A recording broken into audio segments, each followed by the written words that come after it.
सभी को नमस्ते। कल हमने आदिकाल की संपूर्ण साहित्य से रिलेटेड जितनी भी रचनाएं थी उनके बारे में अध्ययन किया था और सभी रचनाओं को एक ही वीडियो में हमने देखा था। उसी प्रकार आज हम रीतिकाल पर बात करने वाले हैं और रीतिकाल की जो सभी रचनाएं हैं और जितने भी प्रश्न पिछले सालों में आए हुए हैं उन सारे प्रश्नों पर बात करते हुए हम संपूर्ण रीतिकाल का विश्लेषण करते हैं। पहला प्रश्न से शुरू करती हूँ। पहला प्रश्न है, जिस कवि में कल्पना की समाहार शक्ति के साथ भाषा की समाहार शक्ति जितनी अधिक होती है उतनी ही मुक्तक की रचना में सफल होगा, और यह क्षमता बिहारी में पूर्ण रूप से वर्तमान थी। यह कथन किसका है? तो यह कथन बिहारी के बारे में रामचंद्र शुक्ल का है, सभी अच्छे से जानते हैं। अगला प्रश्न हम देखते हैं, बिहारी सतसई पर संस्कृत की किस मुक्तक काव्य का प्रभाव दिखाई नहीं देता है या लक्षण नहीं होता है? तो आर्य सप्तशती, गाथा सप्तशती और अमृत शतक, इन तीनों का जो प्रभाव है वो बिहारी के सतसई पर दिखाई देता है, लेकिन वैराग्य शतक जो है उसका प्रभाव इसमें दिखाई नहीं देता है। अगला प्रश्न देख रहे हैं हम, चिंतामणि से रिलेटेड है, काव्य विवेक और कवि कल्पतरु। ये टाइपिंग मिस्टेक है, आप ध्यान दीजिएगा। कवि कल्पतरु नाम से जो रचना है वो चिंतामणि की रचना है। चिंतामणि को आचार्य रामचंद्र शुक्ल ने रीतिकाल का प्रथम कवि माना है और वे कहते हैं कि जो रीतिकालीन काव्य धारा की जो परंपरा है वो मुख्य रूप से चिंतामणि से ही प्रारंभ होती है। तो चिंतामणि के बारे में उनके और भी बहुत से कथन हैं, मैं आपको यहाँ बता देती हूँ।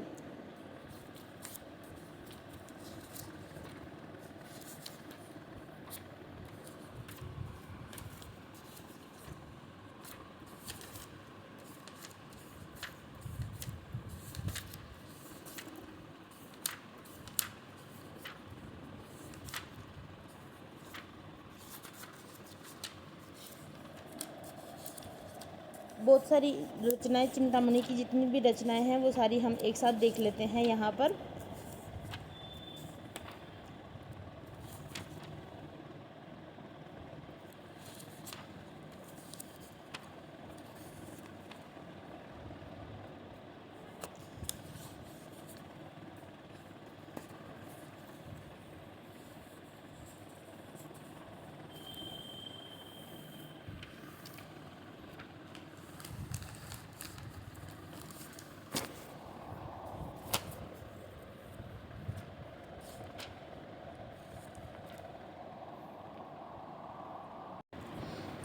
चिंतामणि वैसे तिकवापुर के निवासी माने जाते हैं और ये मतीराम और भूषण और जटाशंकर इनके भाई के रूप में भी जाने जानते हैं। हालांकि ये मत जो है वो भ्रामक भी हो चुका है, तो मुख्य रूप से हम यही कहेंगे कि ये तिकवापुर निवासी थे और शाहजी भोसला और दारा सिकोह के आश्रम में रहते थे। और इनकी जो रचनाएँ हैं वो रचनाएँ मैं आपको बता देती हूँ। यहाँ हमने दो तो रचनाएँ देख ली, काव्य विवेक और कवि कल्पतरु। ये दोनों के अलावा इनकी जो रचनाएं हैं वो है रसविलास। आप थोड़ा ध्यान रखेंगे क्योंकि ये विलास नाम से बहुत सारी रचनाएं हैं। देव की रचनाओं में भी हम देखेंगे भाव विलास, तो वो सारी आप ध्यान रखेंगे। तो रसविलास जो रचना है वो चिंतामणि की है। उसके बाद इनकी रचना है छंद विचार। यह छंदों से संबंधित या पिंगल शास्त्र से संबंधित रचना है। इसके बाद में श्रृंगार मंजरी इनकी एक रचना है, श्रृंगार मंजरी। इसके बाद काव्य विवेक यहाँ दिया हुआ है। एक काव्य विवेक के साथ ही है काव्य प्रकाश। काव्य प्रकाश इनकी एक रचना है। और कवित्व विचार एक है इनकी रचना, कवित्व विचार। और एक रचना जो है इनकी वो रामायण और कृष्णचरित भी मानी जाती है। तो इस तरह से इनके ये ग्रंथ है। और रसविलास जो है वो रस पर आधारित है और इसमें भानुदत्त की रस मंजरी और रस तरंगिणी के साथ धनंजय के दश रूपक और विश्वनाथ के साहित्य दर्पण का भी आश्रय लिया गया है। तो हमें पता है कि अधिकतर काव्य जो है वो मम्मट का, जैसे काव्य प्रकाश है, भानुदत्त की रस मंजरी है, नंददास की रस मंजरी है, तो इन सब पर आधारित ग्रंथ जो हैं वही रीतिकालीन कवियों ने अपनाए हैं और इनको आधार बनाकर ही अपना साहित्य इन्होंने लिखा है। तो यहाँ हमने बात कर ली है चिंतामणि के संबंध में। आगे प्रश्न देखते हैं हम। रामचंद्र शुक्ल के अनुसार भूषण को कवि भूषण की उपाधि किसने दी थी? तो ये भूषण को कवि भूषण की उपाधि सोलंकी राजा रुद्र ने दी थी। भूषण जो है रीतिकालीन कवियों में एक अपवाद जैसे हैं, क्योंकि अपवाद इसलिए कह रही हूँ क्योंकि भूषण ने जो वीर गाथाकालीन रचनाएं की है वे रचनाएं रीतिकालीन प्रवृत्तियों के आधार पर अलग बैठती हैं, क्योंकि रीतिकाल में जहाँ श्रृंगार और रस का और नायिका भेद का और रीति निरूपण का जो काव्य की शैली रही है वो शैली जो है वो भूषण में हमें दिखाई नहीं देती है, क्योंकि भूषण जो है वो वीर रस प्रधान काव्य लिखते हैं। और इनका जो मूल नाम है वो घनश्याम माना जाता था और ये भी तिकवापुर के निवासी ही माने जाते हैं। और ये शिवाजी और छत्रसाल के दरबार में रहते थे और वहीं पर रुद्र राजा जो सोलंकी राजा थे उन्होंने ही इनको भूषण की उपाधि दे दी थी। और इनके जो अलंकार विषय ग्रंथ हैं उन अलंकार विषय ग्रंथों में शिवराज भूषण का नाम आता है। शिवराज भूषण जो ग्रंथ है वो इनका अलंकार संबंधित ग्रंथ है। इसके अलावा भी इनकी रचनाएं हैं, जैसे अलंकार प्रकाश इनकी एक रचना है। अलंकार प्रकाश, छंदो प्रकाश भी इनकी रचना है। एक शिवा बावनी नाम से भी इनकी रचना है, शिवा बावनी। शिवराज भूषण छत्रसाल दशक इनकी एक रचना है। एक भूषण हजारा, भूषण उल्लास, दूषण उल्लास और भूषण हजारा, ये भी इनकी रचनाएं मानी जाती हैं। और आचार्य शुक्ल जी ये कहते हैं कि भूषण जो हैं वो हिंदू जाति के प्रतिनिधि कवि है। तो शिवाजी और छत्रसाल की वीरता का वर्णन जो कवियों ने किया है उन्हें झूठी खुशामद कोई नहीं कह सकता। ये शब्द याद रखिएगा आप, झूठी खुशामद कोई नहीं कह सकता। ये शुक्ल ने ही भूषण के बारे में कहा है। तो हिंदी के सबसे बड़े कवि जो हैं वो मानने वाले निराला जी रहे हैं। वो कहते हैं कि भूषण जो है हिंदी के सबसे बड़े कवि हैं। तो इस प्रकार इन तथ्यों को ध्यान में रखते हुए आगे बढ़ते हैं। स्वच्छंद धारा का साध्य काव्य था और साधन भी काव्य ही था, पर इस धारा के कवियों ने साधन की अपेक्षा साध्य पर अधिक ध्यान दिया। रीतिमुक्त कविता के बारे में कथन किसका है? तो यह कथन जो है वो गणपति चंद्र गुप्त का है। स्वच्छंद धारा, जिसे हम दूसरा नाम जो देते हैं वो देते हैं रीतिमुक्त काव्य धारा। इस रीतिमुक्त काव्य धारा में 5 लोग आते हैं, घनानंद, बोधा, आलम और ठाकुर। इन्होंने यह रीतिमुक्त काव्य धारा चलाई जिसके अंतर्गत काव्य को साध्य के रूप में देखा था, ना कि साधन के रूप में। और इन्होंने अलंकार लक्षण ग्रंथों का आदि का प्रयोग नहीं किया था। सामान्यतः इनके काव्य में देखा जाता है, लेकिन इन्होंने अनायास वे प्रयास हो गए हैं, लेकिन इन्होंने इसके लिए कोई मेहनत नहीं की थी। अगला प्रश्न देखते हैं। रीतिमुक्त काव्य धारा में प्रेम पद्धति का निरूपण करने वाले स्वच्छंद प्रेमोन्नत कवि के रूप में कौन सम्मिलित नहीं है? तो अभी मैंने बताए 5 नाम आपको, घनानंद, आलम, बोधा, ठाकुर और एक नाम और जो आता है वो आता है द्विजदेव का। सूदन इसमें शामिल नहीं होंगे। अगला प्रश्न देखते हैं। रीति सिद्ध कवि लक्षण ग्रंथ लिखने वाले रीतिबद्ध कवियों की भांति रीति की शास्त्र कथित बातों का पूरा पालन नहीं करते थे। रीति सिद्ध कवियों के बारे में कथन किसका है? तो ये कथन जो है वो विश्वनाथ प्रसाद मिश्र का है। कथन वाले प्रश्न मुझे लगता है कि रीति काव्य से ज़्यादा आते हैं, तो आप ध्यान रखेंगे कि रीति काल के जितने भी कवि हैं उनके आचार्य रामचंद्र शुक्ल के कथनों को आप बहुत डिटेल से देखें और साथ में ही उनके जो अन्य कथन हैं उन पर आप थोड़ा फोकस करें। इसके बाद एक तथ्यात्मक प्रश्न है, विरह वागीश किसकी रचना है? तो ये बोधा की रचना है विरह वागीश। तो इसमें एक विरह वारिस भी है जो घनानंद की रचना है, तो आप इसमें ध्यान रखेंगे। यहीं पर मैं आपको सारे कवियों की एक साथ बता देती हूँ जहाँ आपको कन्फ्यूजन होता है। तो सबसे पहले हम बात कर लेते हैं घनानंद की रचनाओं को लेकर के। घनानंद की जो रचनाएं हैं उनमें हम विरह लीला, विरह वारिस, पहले घनानंद की बता रही हूँ, तो इसमें विरह वारिस होगा। यहाँ पर विरह वागीश है तो यहाँ विरह वारिस होगा। विरह लीला होगा,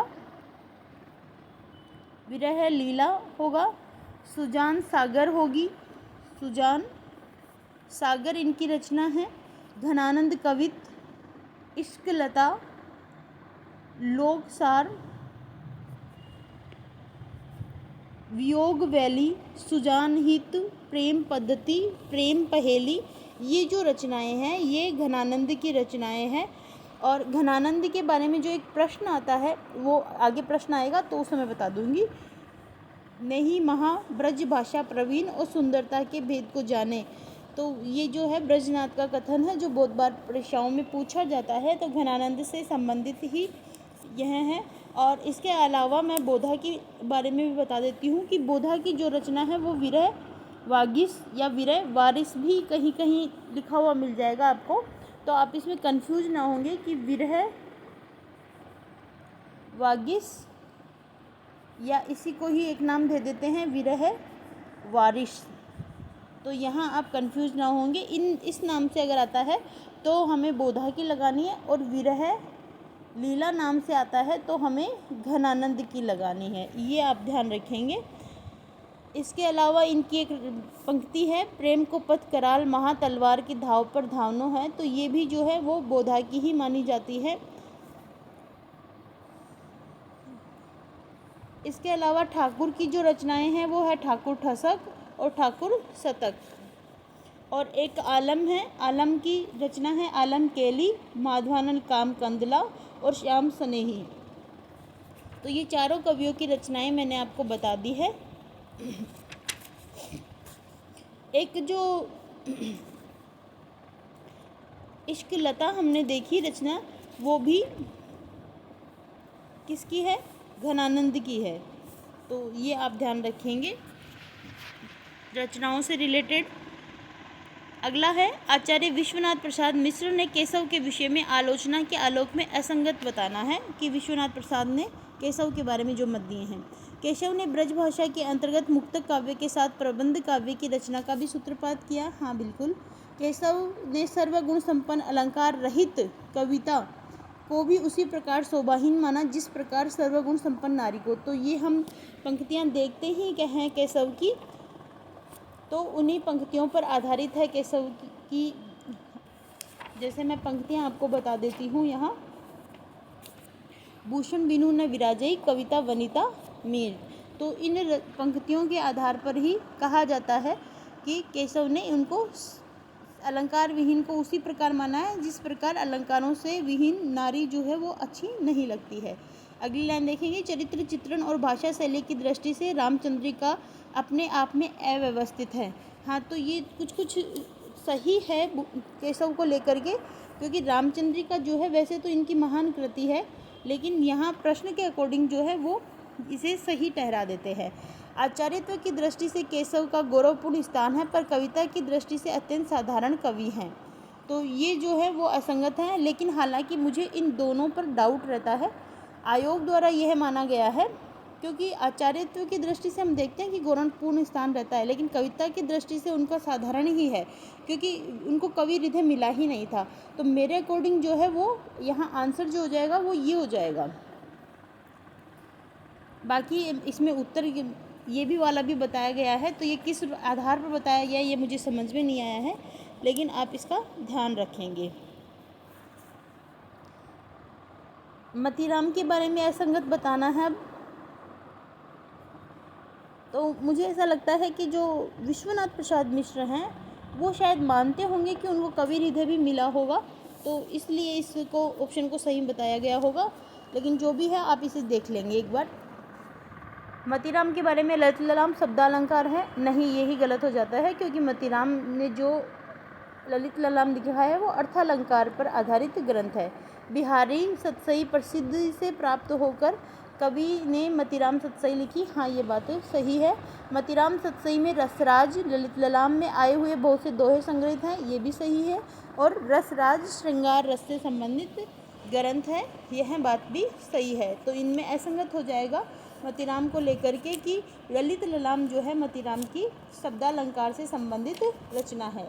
अब यहाँ हम मतीराम को पूरा देख लेते हैं। मतीराम की जो भी रचनाएं हैं उनसे संबंधित, हालांकि इनकी जो रचनाएं हैं वे बता देती हूँ मैं आपको। जैसे पहली जो रचना है वो है इनकी फूल मंजरी।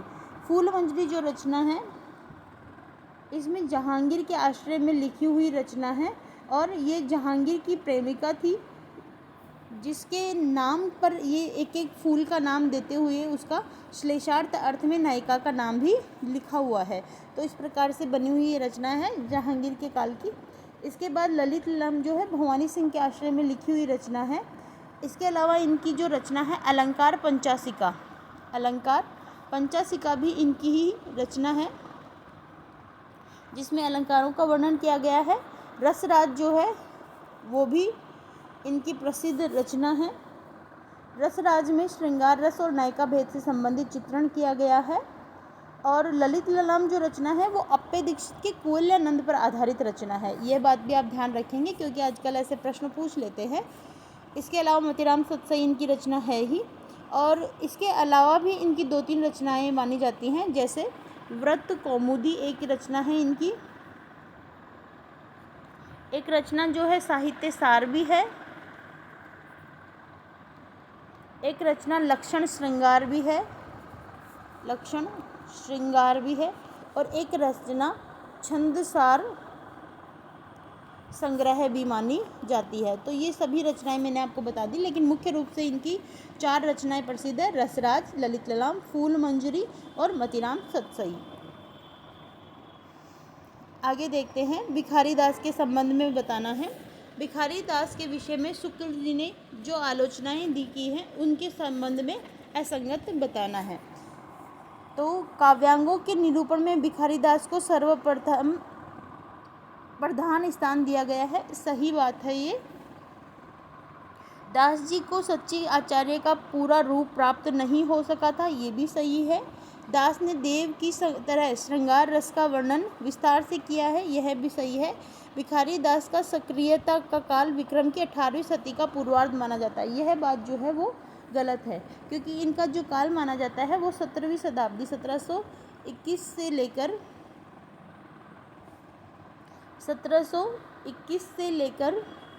1751 तक माना जाता है।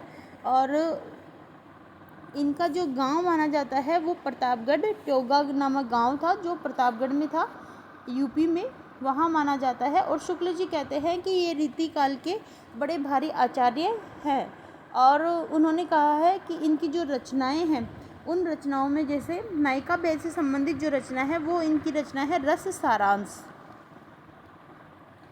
और एक है काव्य निर्णय।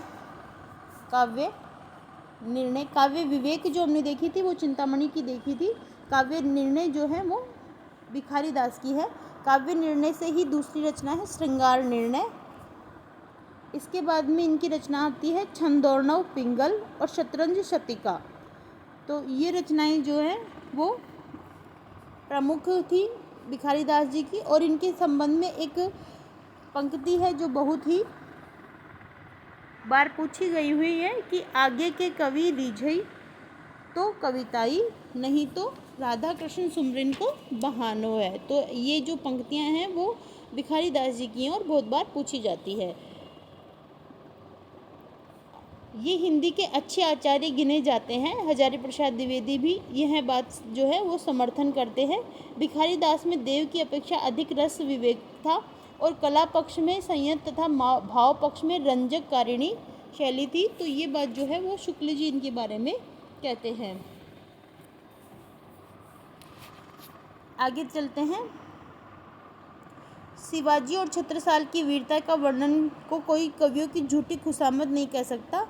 वह आश्रित दाताओं के प्रशंसा के प्रथा के अनुसरण मात्र नहीं है। इन दोनों वीरों का जिस उत्साह के साथ सारी हिंदू जनता स्मरण करती है उसी की व्यंजना भूषण ने की है। तो ये कथन हमें पता है, मैंने आपको बता दिया था। ये झूठी खुशामद वाली बात याद रखिएगा, ये भूषण के बारे में कही है और रामचंद्र शुक्ल ने कही है। रीतिकालीन कवि देव के कौन सा ग्रंथ नहीं है? तो प्रेमचंद्रिका, राग रत्नाकर और भावविलास ये है, लेकिन देव शतक जो है वो देव की रचना नहीं है। तो देव की रचनाओं के संबंध में भी हम सारी बातें देख लेते हैं। देखिए एक मिनट, यहाँ जो रचना है ये थोड़ा सा गड़बड़ है, क्योंकि देव की जो रचना है वो देव शतक भी है, प्रेम चंद्रिका भी है और भाव विलास भी है, रस विलास भी है, कुशल विलास भी है, भवानी विलास भी है और राग रत्नाकर भी है। एक मिनट, ये भाव विलास होगा इसमें, क्योंकि इसे हम भवानी विलास भी कहते हैं, तो भवानी विलास इसमें आ जाएगा। देव शतक इनकी रचना है, भाव विलास जो है वो इनकी रचना नहीं कह सकते हम। एक मिनट, देखिए, प्रेम चंद्रिका है इनकी रचना, राग रत्नाकर भी है इनकी रचना, भाव विलास भी है, देव शतक भी है। तो ये तो सारी रचनाएं ही हैं देव की। यहाँ कन्फ्यूजिंग है, शायद मैंने कुछ गलत लिख लिया है, इसलिए ये सही नहीं है। रस रत्नाकर होगा शायद इसमें, कि ये जो था यहाँ रस रत्नाकर था, जिसे मैं शायद गलती से लिख गई। तो आप ध्यान रखेंगे, रस रत्नाकर जो रचना है वो देव की नहीं है। राग रत्नाकर रचना तो इनकी है, क्योंकि संगीत के विषय में इन्होंने लिखी थी।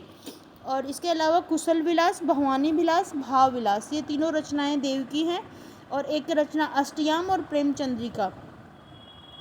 और अध्यात्म संबंधी जो रचना है इनकी वो देव शतक ही है।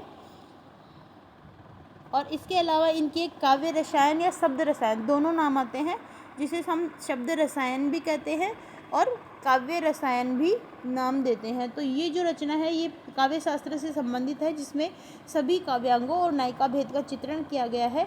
ये भी इनकी महत्वपूर्ण रचना है। इसके अलावा एक जाति विलास, देव माया प्रपंच और रस तरंगिणी नाम से भी इनकी रचनाएं मिलती हैं। तो इस प्रकार से हम देखेंगे देव की रचनाएं। अगले प्रश्न पर चलते हैं हम। सेनापति के संबंध में है। सेनापति के विषय में असंगत बताना है। कवित रत्नाकर इनकी प्रौढ़ कृति है। हाँ बिल्कुल, सेनापति की जो रचना है वो कवित रत्नाकर है। इनकी मौलिकता का उदाहरण इनका ऋतु वर्णन है। हाँ, ऋतु वर्णन जैसा सेनापति ने किया है वैसा रीतिकालीन साहित्य में किसी का भी देखने को नहीं मिलता है। ब्रज भाषा में प्रचलित साहित्य और मौखिक रूपों में इनका घनिष्ठ परिचय था, यह भी बात सही है।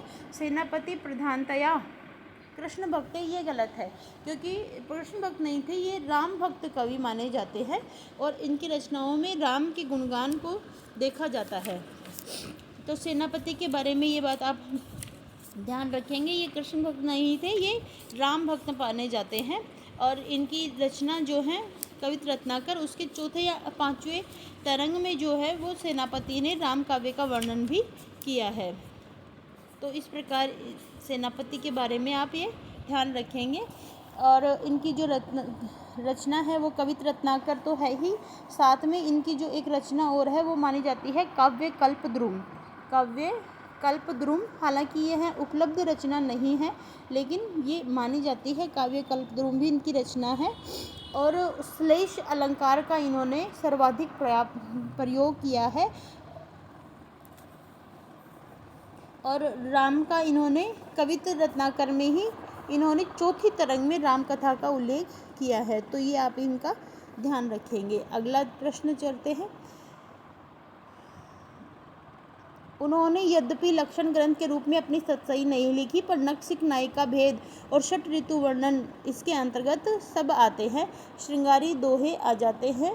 शुक्ल ने यह मत किसके बारे में, तो ये बिहारी के बारे में मत है। अगला प्रश्न देखते हैं, पद्माकर के संबंध में है। पद्माकर के बारे में असंगत बताना है। पद्माकर जगत विनोद अलंकार विवेचन संबंधी ग्रंथ है। नहीं, ऐसा नहीं है, क्योंकि पद्माकर का अलंकार विषय ग्रंथ यह नहीं है। उदयपुर के महाराणा भीम की आज्ञा से पद्माकर ने गणगौर मेले का वर्णन किया, यह भी सही बात है। उसके बाद में पद्माकर रीति शास्त्र के ज्ञाता थे, साथ साथ श्रृंगार भक्त कवि और वीर रस के कवि भी माने जाते हैं पद्माकर, यह बात भी सही है। पद्माकर ने वाल्मीकि रामायण के आधार पर राम रसायन चरित काव्य की रचना की, यह बात भी सही है। तो पद्माकर की जो रचना है जगत विनोद, यह जयपुर नरेश के आश्रय में लिखित रचना है और जो रीति ग्रंथ पर आधारित है। इसमें 6 प्रकरण है और नायिका भेद और रसों की इसमें विवेचना की गई है।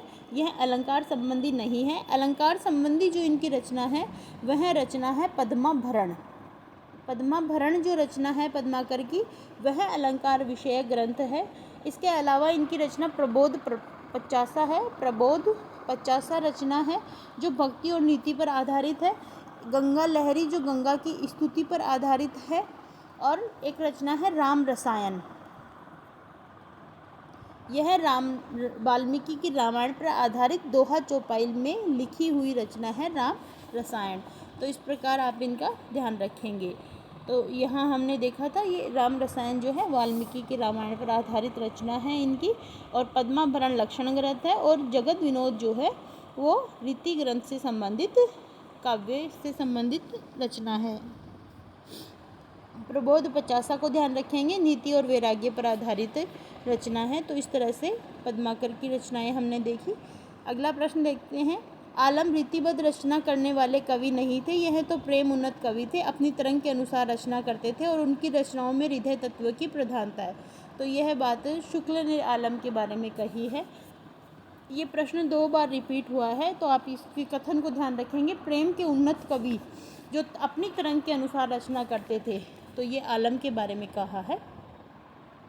अगला प्रश्न देख रहे हैं। अगला प्रश्न मैंने आपको बता दिया। वैसे नहीं महाब्रज भाषा प्रवीण, भाषा प्रवीण कहकर ब्रजनाथ को किस कवि की प्रशंसा की है, तो ये घनानंद के बारे में है, और ये भी पंक्तियाँ जो हैं हर बार एग्जाम में आती रहती है।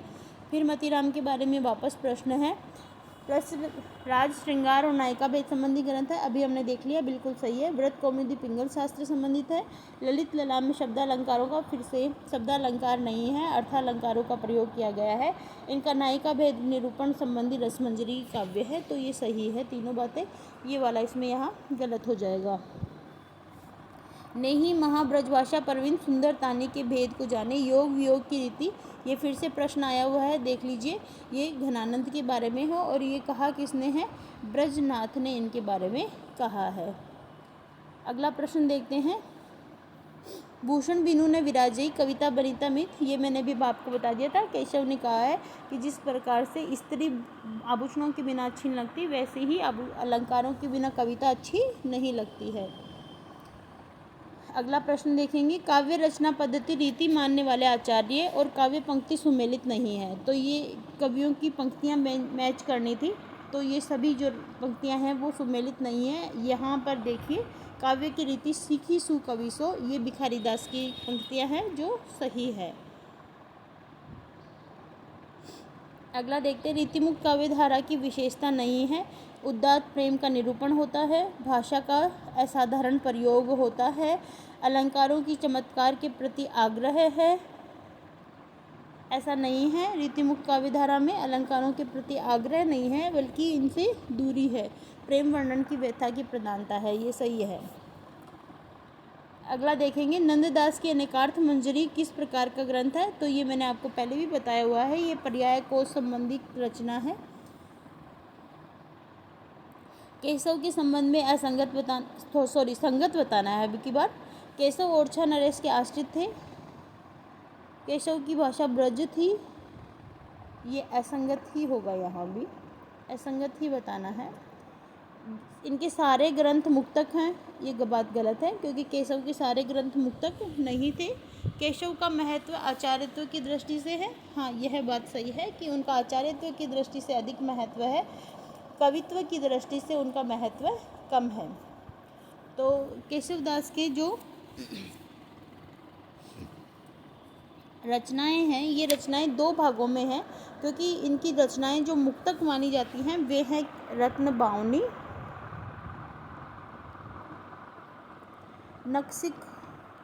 नक्सिक वर्णन, ये रचनाएं तो इनकी मुक्तक हैं, लेकिन रामचंद्रिका जो है इनकी वो प्रबंधात्मक है। रामचंद्रिका जो है वो प्रबंधात्मक है। इसके साथ इन्होंने प्रबंधात्मक लिखा था वीर सिंह देव चरित, यह भी इनका प्रबंधात्मक ग्रंथ है। और इसके अलावा विज्ञान गीता इनकी रचना है, जो प्रबोध चंद्रोदय के नाटक पर आधारित लिखी हुई है। इसके अलावा छंदमाला इनकी एक रचना है जो छंदों पर आधारित है, और जहांगीर जस चंद्रिका भी इनकी एक रचना है। लेकिन प्रबंधात्मक में आप 2 नाम ध्यान रखेंगे, रामचंद्रिका और वीर सिंह देव चरित। इसके अलावा इन्होंने रसिक प्रिया और कवि प्रिया भी लिखी थी। आगे चलते हैं। नंददास की रस मंजरी का विषय क्या है, ये मैंने आपको बता दिया। रस मंजरी का विषय नायिका भेद है। शिवाजी और छत्रसाल की वीरता को कोई झूठी खुशामद, फिर से आ गया है, ये रामचंद्र शुक्ल का कथन है भूषण के संबंध में। हिंदी की रीति शास्त्र के आधार पर पूर्ण रूप से संस्कृत काव्य है, ये 2 कथन दिए हुए हैं।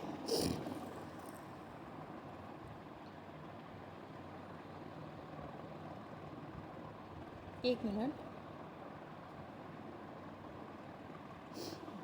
यहाँ से देखिएगा, ये कथन है दोनों और इनमें से हमें सही गलत बताना है। हिंदी की रीति शास्त्र के आधार पर पूर्ण रूप से संस्कृत काव्य शास्त्र में, ऐसा नहीं है। हिंदी में रीति शास्त्र लिखने वाले लेखक ने संस्कृत काव्य शास्त्र का पूरा अध्ययन किया, नहीं, ऐसा नहीं है। ये सही है कि हिंदी में रीति शास्त्र की आधार जो ग्रहण किया हुआ है वो संस्कृत काव्य शास्त्र का आधार है, ये सही बात है। लेकिन पूरा अध्ययन किया है तो पूरा अध्ययन तो हो ही नहीं सकता ना, कोई भी संस्कृत साहित्य का पूरा अध्ययन क्यों करेगा। तो ऐसा ज़रूरी नहीं है कि हिंदी लिखने वाले को संस्कृत का पूरा अध्ययन करना पड़े, तो ऐसा ये और ब इसमें गलत है। किस ग्रंथ में नायक नायिका भेद निरूपण हुआ है, तो ललित ललाम अलंकारों से संबंधित, कवि प्रिया केशव की जो है नायिका भेद से संबंधित, काव्य निर्णय भिखारीदास की, और श्रृंगार मंजरी चिंतामणि की। तो ये श्रृंगार मंजरी जो है नायिका भेद से संबंधित है।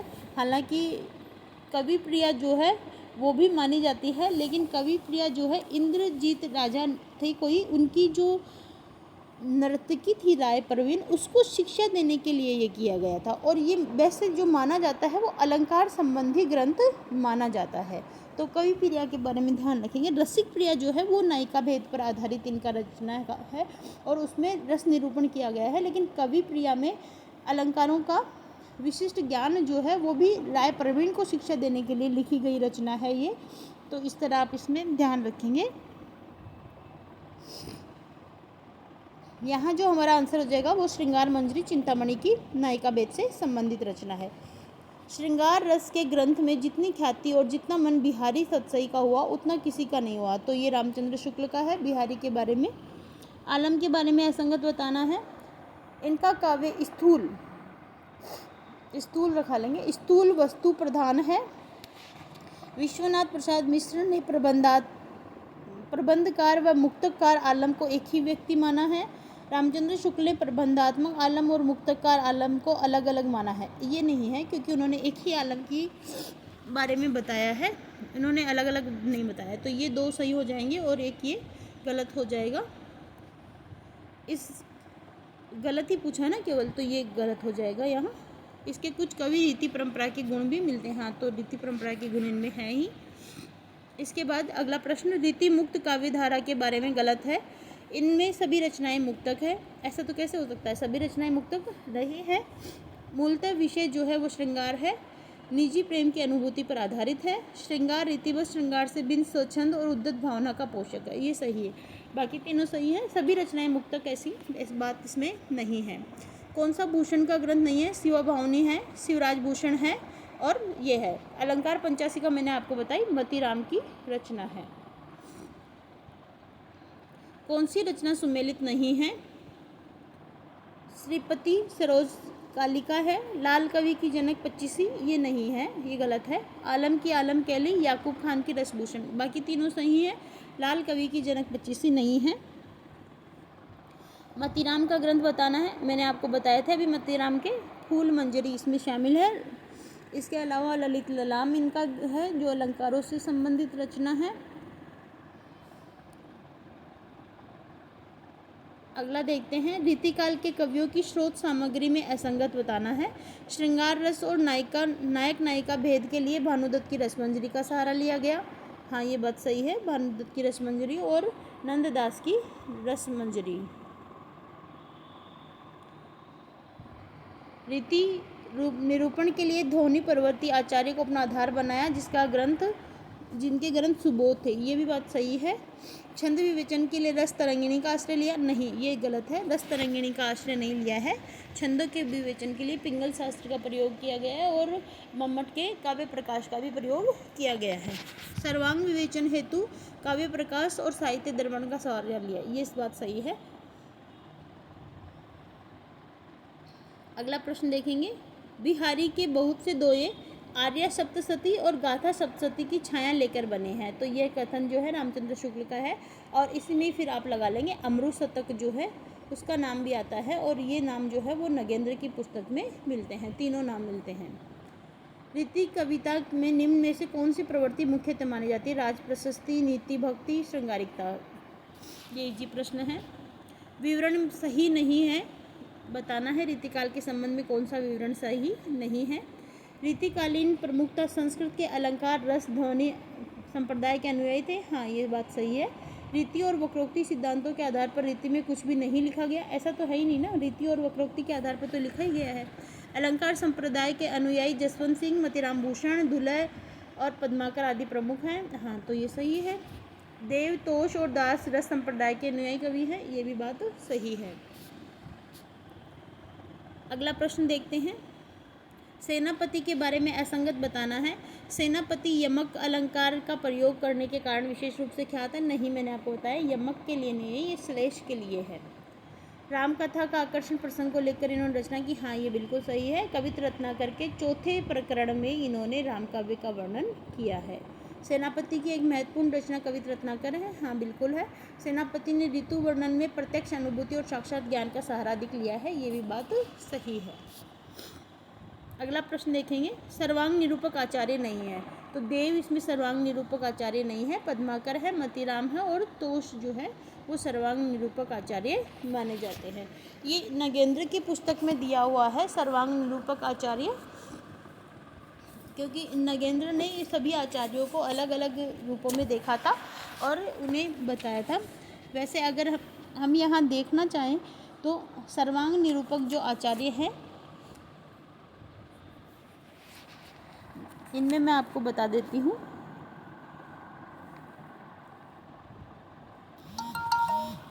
देखिएगा, एक मिनट। तोष पहला नाम जो आता है सर्वांग निरूपक आचार्य में,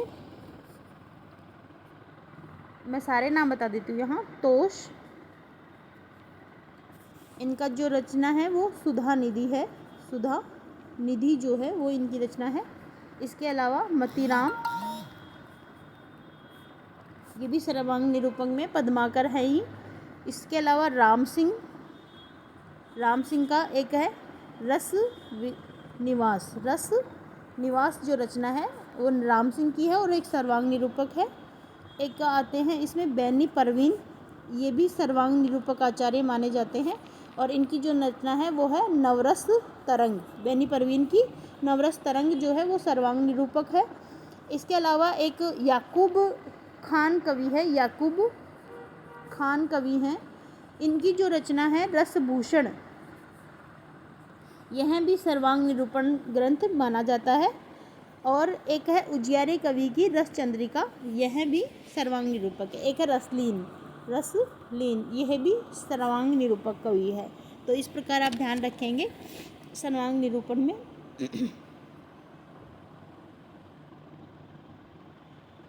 अगला प्रश्न देखते हैं। ये ऊहा के बल पर कारीगर के मंजूमन बांधने के प्रयासी कवि न थे, हृदय की सच्ची स्वाभाविक प्रेरणा इनमें थी। रामचंद्र शुक्ल ने यह बात किसके लिए कही है? तो ये पद्माकर के लिए कही हुई बात है। हालांकि ये प्रश्न जो है मेरे लिए नया था। कौन सा ग्रंथ देव का नहीं है? तो अष्टयाम है, भवानी विलास है, भाव विलास है, रस रसायन है, काव्य रसायन है, सुख सागर तरंग है, लेकिन रस प्रमोद जो है वो देव की रचना नहीं है। कौन सा ग्रंथ केशव का नहीं है? केशव के भी बताया मैंने आपको, कवि प्रिया, रसिक प्रिया, छंद प्रकाश, विज्ञान गीता, रत्न बावनी जो है वो भूषण की है। निम्न में से इतिहास लेखक ने रीतिकालीन काव्य को 3 श्रेणियों में बांटा है। तो ये सभी को पता है हमें, विश्वनाथ प्रसाद मिश्र ने 3 श्रेणियों में बांटा है, रीतिबद्ध, रीतिसिद्ध और रीति मुक्त। रीति निरूपण के क्षेत्र में आलोचक दृष्टि और मौलिक चिंतन किस कवि के विवेचन की महत्वपूर्ण विशेषता कही जा सकती है? तो ये भिखारी दास के संबंध में है और ये वाक्य जो है वो रामचंद्र शुक्ल का काव्य कथन लेकर के ये बात पूछी गई है। हिंदी के रीति ग्रंथ में प्राय 3 प्रकार के निरूपण शैली काम में लाई गई है। काव्य प्रकाश की निरूपण शैली, श्रृंगार तिलक, रसमंजरी आदि की श्रृंगारमय नायिकाओं वाली शैली, चंद्रलोक से संक्षिप्त अलंकार निरूपण की शैली, अलंकार निरूपण की शैली, नायिका भेद से संबंधित और श्रृंगार रस से संबंधित रचनाएं। रीति ग्रंथ निरूपण शैली में उपयुक्त कथन किसका है? तो ये जो कथन है वो डॉक्टर नगेंद्र का है। तीनों बातें आ गई है इसमें, श्रृंगार शैली भी है, नायक नायिका भेद भी है और अलंकार संबंधी या ग्रंथ लक्षण ग्रंथ भी शामिल हो जाते हैं। तो ये तीनों बातें जो हैं डॉक्टर नगेंद्र ने कही है। इसके बाद में शिवराज भूषण का ग्रंथ नहीं है बताना है। तो भूषण के ग्रंथ अभी हमने देखे थे, और सॉरी किस प्रकार का ग्रंथ है शिवराज भूषण, अभी मैंने बताया था आपको, अलंकार संबंधी जो ग्रंथ है शिवराज भूषण है जो भूषण का ग्रंथ है। किस विकल्प में रीतिकालीन कवियों का मूल प्रवृत्ति श्रृंगारी नहीं रही? तो श्रृंगारी कवि नहीं रही। आलमबोधा ठाकुर तो थे श्रृंगारी, देव पद्माकर भी रहे हैं, चिंतामणि भिखारीदास भी रहे हैं, लेकिन ये जो है वो नीति संबंधी रहे हैं। तो ये आप ध्यान रखेंगे, गोप, रसरूप और सेवादास।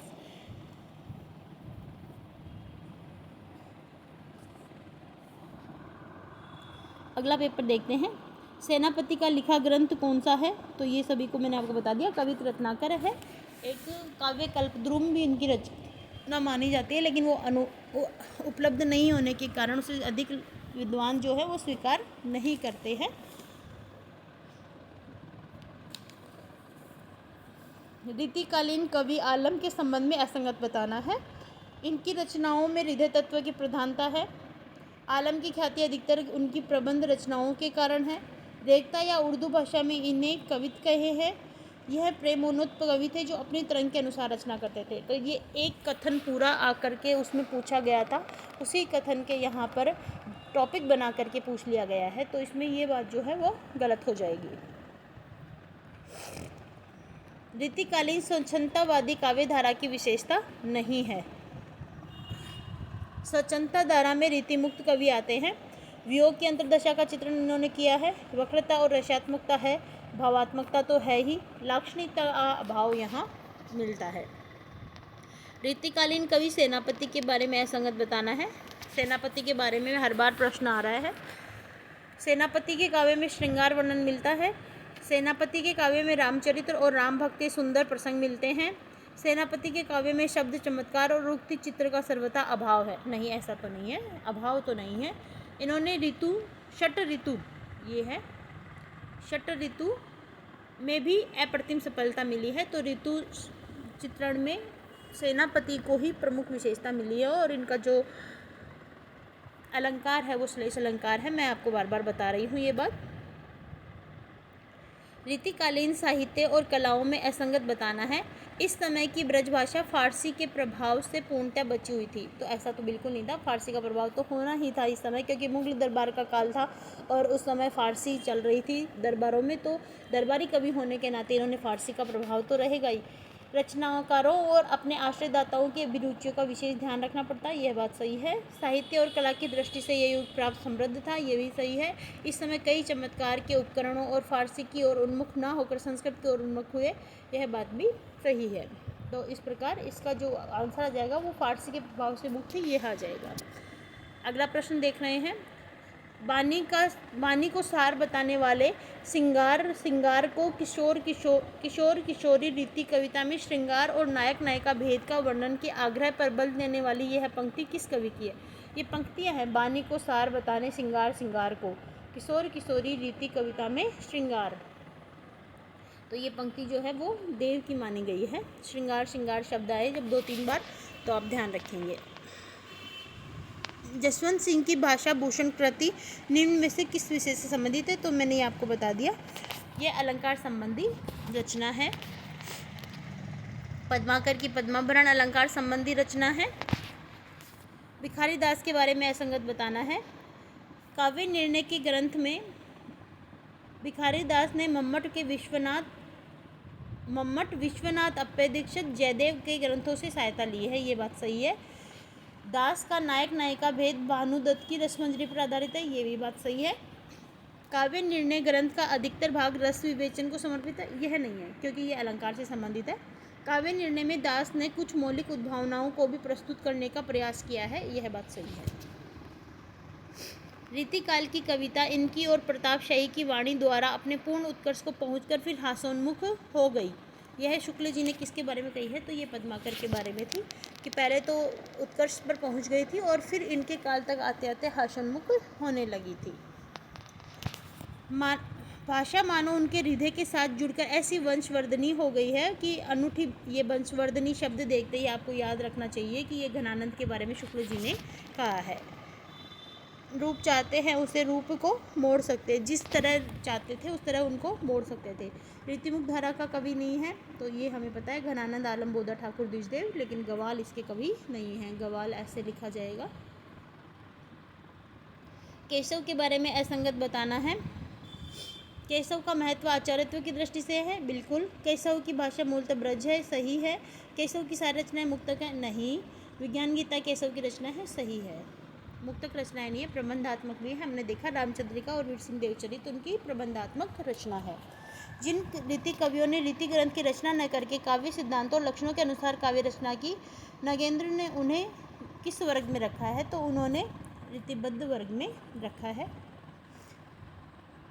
कविता उनकी श्रृंगारी है पर प्रेम की उच्च भूमि पर नहीं पहुंचती। यह बात जो है वो शुक्ल जी कहते हैं बिहारी के बारे में, कि उनका जो प्रेम है वो उन्मादकता को लिए हुए है और उसमें ऊहात्मकता अधिक आ जाती है। केशव केवल उक्ति वैचित्र्य और शब्द कीड़ा के प्रेमी थे। जीवन के नाना गंभीर और मानविक पक्ष उनकी दृष्टि नहीं थी, मानविक पक्ष पर उनकी दृष्टि नहीं थी। तो रामचंद्र शुक्ल ने ही कहा है। और फिर इसी के आगे जोड़ते हैं कि केशव को कवि हृदय प्राप्त नहीं हुआ है। केशव को कवि हृदय प्राप्त नहीं हुआ है। रीतिमुक्त काव्यधारा के बारे में असंगत बताना है। रीतिमुक्त कवियों का प्रेम वर्णन व्यथा प्रधान था, सही बात है। रीतिमुक्त कवियों की एकांतिक प्रेम अनुभूति में अंतरतम और सामाजिक असंतोष का पुट भी था, सही बात है। रीतिमुक्त कवियों में रीतिबद्ध कवियों जैसी इंद्रिय वासना नहीं थी, यह भी सही है। और रीतिमुक्त कवियों ने प्राचीन काव्य परंपरा का पोषण किया है, यह गलत बताया हुआ है इसमें कि परंपरा का पोषण किया है, ऐसा नहीं है, क्योंकि ये लक्षण ग्रंथ अधिक लिखते हैं। हालांकि इसमें मुझे डाउट है, लेकिन फिर आंसर ये बताया गया है तो मैं आपको ये बता रही हूँ। फिर से वही पंक्ति आ गई है भिखारी दास के बारे में कि काव्य की रीति सीखी सुकवि से, तो ये पंक्ति भिखारी दास की है।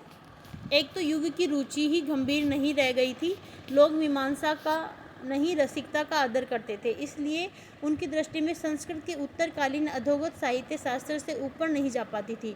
दूसरे सबसे बड़ा अभाव गद्य का था, जिसके कारण सूक्ष्म विश्लेषण संभव ही नहीं था। रीति निरूपण के संबंध में यह बात किसने कही है? तो सीधी बात है, रामचंद्र शुक्ल जी हैं जो ये बात कहते हैं कि संस्कृत काव्य की तरफ दृष्टिकोण न था, क्योंकि इस समय जो है मुगलकालीन परिस्थितियाँ थी और मुगलकालीन परिस्थितियों में श्रृंगारिक भावनाएं जो हैं वो अधिक दरबारों में देखी जा रही थी। कवियों में भी यश प्राप्ति और कीर्ति प्राप्ति और धन प्राप्ति का जो लक्ष्य था वो अधिक हो गया था। तो यही परिस्थितियाँ थी उस समय की, उन परिस्थितियों के आधार पर ये बात कही गई है। इसमें संदेह नहीं है कि काव्य रीति का सम्यक समावेश पहल आचार्य केशव ने किया। हिंदी में रीति शास्त्र की अविरल और अखंडित परंपरा केशव की कवि प्रिया के 50 वर्ष पीछे चला, और वह भी भिन्न धारा को लेकर, आदर्श को लेकर, केशव के आदर्श को लेकर नहीं। तो ये कथन जो है वो रामचंद्र शुक्ल जी का है, क्योंकि शुक्ल जी अपना मत देते हुए कहते हैं कि चिंतामणि से ही परिपाटी शुरू होती है, केशव से परिपाटी शुरू नहीं होती है। क्योंकि बहुत सारे विद्वान जो थे वो केशव को रीतिकाल का प्रणेता मानते थे, प्रतिनिधि मानते थे, लेकिन रामचंद्र शुक्ल जो हैं वो उस समय को नकार देते हैं और वे कहते हैं कि ये परंपरा जो है कवि प्रिया के बाद चली थी। अगली बात देखेंगे, नागेंद्र के अनुसार रीति ग्रंथ की रचना न करके काव्य सिद्धांतों और लक्षण को के अनुसार काव्य रचना वाले कवि कौन से थे? तो केशव हैं। देव की रचना नहीं है, भावविलास है, देवशतक है। देवशतक जो रचना है वो अध्यात्म संबंधी रचना है, राग रत्नाकर है, लेकिन नाम प्रकाश कोश इनकी रचना नहीं है। वो ऊपर वाला प्रश्न भी शायद इसी प्रकार से मुझसे गलत हुआ है। बिहारी ने यद्यपि लक्षण ग्रंथ की रचना नहीं की, परंतु काव्य की प्रवृत्ति सर्वथा ध्वनिवाद की ही अनुकूल थी। उनके दोहों में काव्य गुण का विश्लेषण करने पर यह संदेह नहीं रह जाता है कि रसवाद के शुद्ध मानसिक प्राकृतिक आनंद की अपेक्षा ध्वनिवाद और भौतिक आनंद को ही अधिक महत्व देते थे। तो यह कथन जो है नगेंद्र का है, ये रामचंद्र शुक्ल का नहीं है, पद्माकर की रचना नहीं है। नीति शतक तो उनकी है ही नहीं। विरुद्ध हिम्मत बहादुर विरावदावली है। पद्माभरण है। जगत विनोद है। जगत विनोद नायिका सौंदर्य से संबंधित, पद्माभरण अलंकार संबंधित, और ये प्रबंधात्मक रचना है इनकी। मतीराम की रचना नहीं है। रसराज है। ललितलाम है। व्रत कौमुदी है। रस सारांश जो है वो इनकी रचना नहीं है। रीतिकाल के रीति निरूपण में किस शैली का प्रभाव नहीं है? रसमंजरी का नायिका भेद, चंद्रालोक अलंकार निरूपण, काव्य प्रकाश काव्य निरूपण, और बहुधा कठोर और श्रुति कटु शब्दों का प्रयोग भाषा शैली। ऐसा नहीं है, कठोर शब्द नहीं है, कठोर शैली नहीं है, बल्कि यह तो सरल शैली है। हिंदी में रीति का प्रयोग साधारणतः लक्षण ग्रंथ के लिए होता है। जिन ग्रंथ में काव्य के विभिन्न अंगों का लक्षण उदाहरण सहित विवेचन होता है उन्हें रीति ग्रंथ कहते हैं, और ये मान्यता जो है वो डॉक्टर नगेंद्र की है। काव्य के सभी अंगों का एक साथ विवेचन करने वाले आचार्य मुख्यतः निम्न में से किन ग्रंथों का सहारा लेते हैं? तो साहित्य दर्पण और काव्य प्रकाश का। सभी अंगों का मतलब हो गया है सर्वांग निरूपण में। तो सर्वांग निरूपण की ये लाइन हमने ऊपर भी देखी थी कि सर्वांग निरूपण के लिए साहित्य दर्पण और काव्य प्रकाश का प्रयोग किया गया है। अगला प्रश्न देखते हैं। सेनापति के श्लेष वर्णन के महत्व को देखते हुए उनकी भाषा को सेनापति ने किसने कहा? तो ये विश्वनाथ प्रसाद मिश्र हैं जिन्होंने यह बात कही है कि सेनापति के श्लेष वर्णन के महत्व को देखते हुए उनको भाषा का सेनापति कहा है। तो भाषा का सेनापति उनको विश्वनाथ प्रसाद मिश्र ने कहा है। उनका दंडी का अनुकरण और सबसे अधिक उनका काव्यगत अलंकार मोह है, यह सिद्ध करने के लिए मूलतः श्रृंगार रसिक होते हुए भी अलंकारवादी थे। नगेंद्र का यह मत केशव के बारे में है। जहाँ अलंकारों का मोह आ जाता है, जहाँ श्रृंगार विरोधी बातें आ जाती है, वहाँ पर केशव आ जाते हैं। भूषण का ग्रंथ नहीं है। शिवा बावनी है। शिवराज भूषण है। छत्रदास दर्शक है, लेकिन अलंकार पंचासी का उनका नहीं है। तो इस तरह से हमने रीतिकाल के सारे जो प्रश्न थे अब तक आए हुए वो हमने देख लिए हैं। इनके बारे में डिटेल से और भी लाऊंगी, जिससे मुख्य जिनसे रिलेटेड प्रश्न आए हुए हैं उनको हम डिटेल से करेंगे। जैसे सेनापति हो गए, भूषण हो गए, केशव हो गए, मतीराम हो गए, जिनके बारे में प्रश्न आता ही आता है। इन लेखकों को हम डिटेल से करेंगे और एक एक लेखक एक एक चैप्टर में जैसे 2-2 3-3 लेखकों को मैं आपको करवाऊंगी। तो उसके लिए मुझे समय दीजिएगा। तब तक क्लासें आती रहेंगी। धन्यवाद।